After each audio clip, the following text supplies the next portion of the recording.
Hello you guys, welcome back to my channel. I am once again back from the dead, and I'm here to bring you a more casual and lighthearted video, and that is me casually, comfortably reviewing your comments. I know, I have been ignoring it. There are loads of them because I had one very popular video in my mind, and another somewhat popular video that people commented on, and I never responded to any of them because I was just in high school and just figuring my shit out, and I just never looked at them because I was worried and scared like any very anxious adult would be. But today is the day where I go through them, and if you see me look like this or something, it's me reading the comments on screen so that I can directly reference them. But I put them into 3 categories, which is going to be the misc stuff that I didn't know where to put, the concerns about my bird who's back there, and then the final one was just some questions that you guys had through the 3 videos. Another thing that I will mention before getting into this is that I actually don't know which video the comment comes from.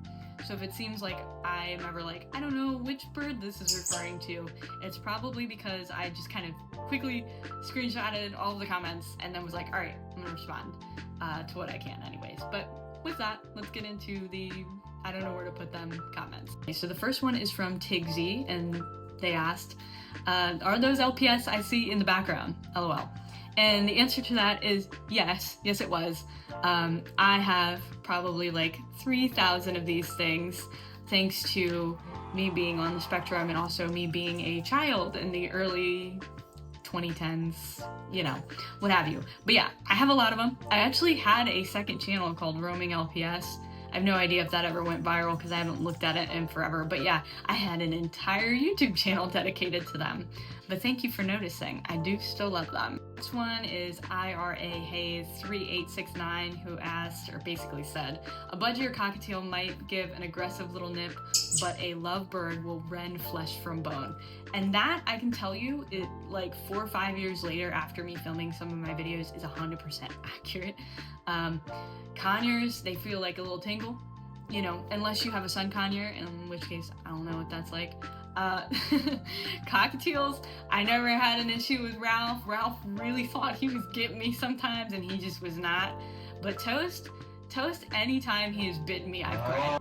It has been a god-awful experience. And luckily, 5 years later, he doesn't bite me anymore. I have not had a bite in forever. He is chill, he's mellow, so I have never had to worry about it since then. But yeah, no, this is 100% accurate. Do not let people fool you on this one. Okay, so the next one was from Brian Guerrero 3752. I won't read the whole thing because it's a long comment, but basically they were saying that if you got the lovebird from Arizona, they're most likely wild caught, which is crazy to me because I did not know that they were even in Arizona. What I can tell you is I got my bird from Florida, and I wouldn't recommend buying a bird from outside of your state because you don't really know what you're gonna get. I don't think he was hand-tamed like the breeder said that he was, and I also got the wrong bird because he was supposed to be a black masked lovebird, and he showed up with his little orange face, and I was like, oh, maybe it'll develop, whatever, and it never did, and I was cool with that. But I'm sure there would be somebody who would be absolutely pissed. But yeah, it goes without saying, if they're a wild caught bird, which is awful already, it will be more difficult for them to learn how to be trained. Just like if they weren't hand fed, it will be significantly more difficult for them to be used to humans. Final one in the miss category is parakeets are easier, but lovebirds are much more affectionate. And it comes from I love my lovebird and my budgie 7729, which is an adorable name. And I can tell you I've owned both. I think it's a temperament thing. Like, I've had lovebirds that were just like, they did not like humans at all. I've also had lovebirds that were very affectionate, and the same kind of goes for budgies. I don't really have a preference other than I kind of prefer that lovebirds live longer because it's heartbreaking that budgies kind of don't live as long as the other birds, and I've had my fair share of grieving that. But other than that, it's kind of more based on the bird and the personality that they have in general. Okay, so these next couple of comments, I'm not going to be reading their name out loud just because I don't want to get them wrong and I don't want to be bullied in the comments about it. but I'll put it up on screen like I've been doing. So this person is basically saying the cage is way too small. I would recommend a flight cage. Stainless steel bowls because plastic ones catch bacteria. Please, you need to give your bird the best life. They also mentioned rope perches, and please get those mirrors out. So I'm gonna cover everything. For the mirror, this would be only referring to Ralph because Toast does not have mirrors in his cage. And the reasoning behind me never getting the mirrors out of Ralph's cage is because he never showed sexual frustration. He actually seemed to recognize himself, which there isn't really data on if they can or cannot recognize themselves in the mirror, but he never showed aggression towards me. He never showed that he was getting like freaking with the mirror or any warning signs. But also, at the time of me filming the video, he would have been 24 years old, and he was a very anxious bird due to what he went through, and so I didn't really want to change his environment too much. So a lot of the stuff in his cage specifically, was maybe something that I wouldn't have otherwise, but what he had for the past 20 years that I just didn't want to change for his sake. On the note of the natural perches, which actually gets mentioned a couple more times, and maybe I'll show those comments on screen as well, I've actually changed that since I originally filmed the video, which is great. I agree with you guys, the natural perches are a lot better for your feathered friends. Rope perches are definitely a risk of your bird ingesting those little pieces and then you having to take them to the hospital, which is not fun. So if you have a rope perch, it collects a lot of bacteria and is just not a good situation. Same reason why you don't want those little happy huts that maybe you see at pet stores. They are not a good idea and they can lead to your bird getting really sick. So hopefully I can have a video up on screen here. Toast cage has a lot of natural perches, which I make sure to wash with a vinegar water mixture to make sure it's antibacterial. And to that other comment that hopefully I put up on screen, he also has a lot more toys that I exchange frequently, which is great because, you know, he gets bored sometimes. And finally, on the topic of the cage being too small, I do somewhat agree with you, although I would argue that maybe it's kind of hard to see how big Toast's cage is, but Toast is also in a 30-year-old cage that I've been looking to renew for a while. Unfortunately, a lot of cages are now designed for owners' satisfaction and ease and comfort rather than the bird's enjoyment, and Toast happens to love cat toys more than anything else, and he likes to play with them on the floor. And I stay on top of cleaning, but all of the new cages have that wire on top. So unfortunately, I've been searching and searching for the perfect cage for him. If you have more recommendations for something that falls within the category of not having the wire, that'd be fantastic, because I would like to get him a bigger cage, or one that is just not what I feel like, you know, it's a little bit elderly, shall I say. I would like a non-elderly cage. So this person asks, OMG, how has she not noticed that she deserves attention? What I will say about this is I'm pretty sure I know which video this one is from. This is my hot guess. Toast gets a lot of attention. He does. He gets time outside all the time. He has a bunch of different perches, a bunch of different little tables that he can fly to. He's free flight, no wings being clipped, no tail being clipped, what have you. He gets a lot of time outside. He is just a drama queen. And I will say that if you are getting a bird with the understanding or this interpretation that if you get them and you give them enough attention, they will be quiet little angels, it just does not happen. They will scream, they will call for you, even if you've given them attention recently. They like more attention. They love attention all the time. And you may have to leave to do things throughout your day, and sometimes they're gonna be a little, I don't know what other word to say other than a little dickus. Sometimes there's just gonna be a little dick, and that's it. But, I mean, that's all I have to say on that one. He gets a lot. He's a little spoiled bird. He's the definition of, like, if you see a dog or a cat that's, like, looking at you, and then the owner is like, they've been fed in the past hour, don't let those eyes fool you. He is that animal. That is Toast. Okay, and so finally, I think, so these two comments I'm also going to rope together because they're kind of in the same vein. The first one says, please get your bird a mate. They should not be alone. If they're alone, they can get serious psychological problems. The second comment's a little bit longer. basically says you should never keep them alone. They always need a partner. They often develop psychological problems when they try to see people as romantic partners. So this one I actually did a little bit of research on, and I can tell you that it is a case-by-case basis.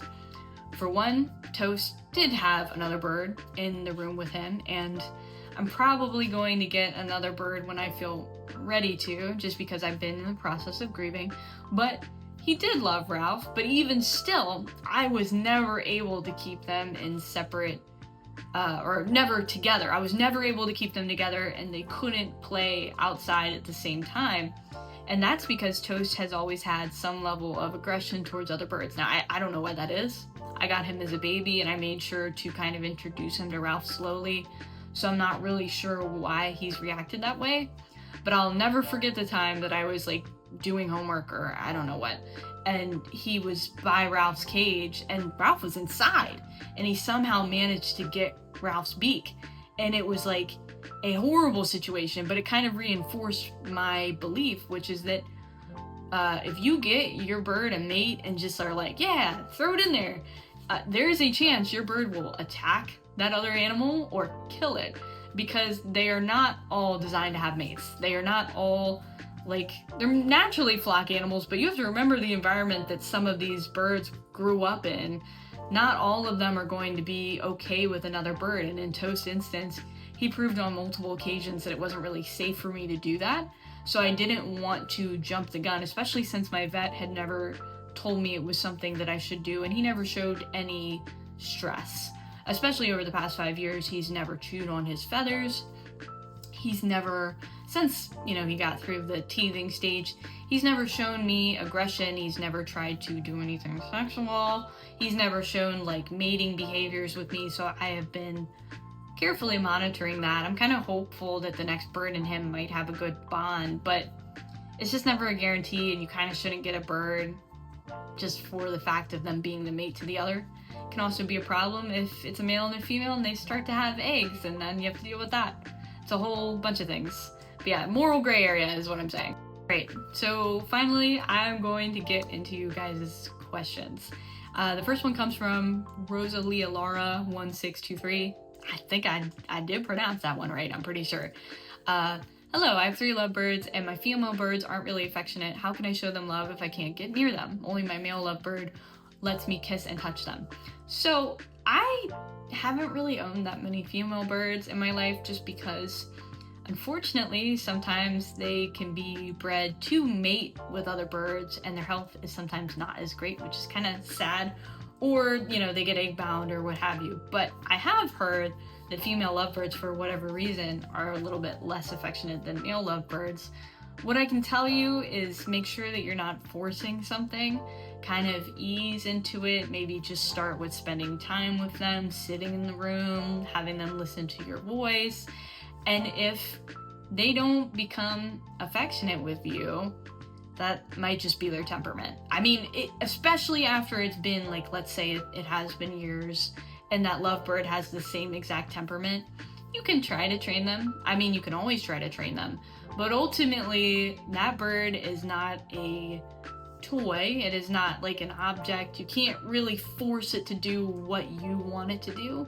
It's like Toast and Ralph, by extension. Neither of them have ever let me pet their head.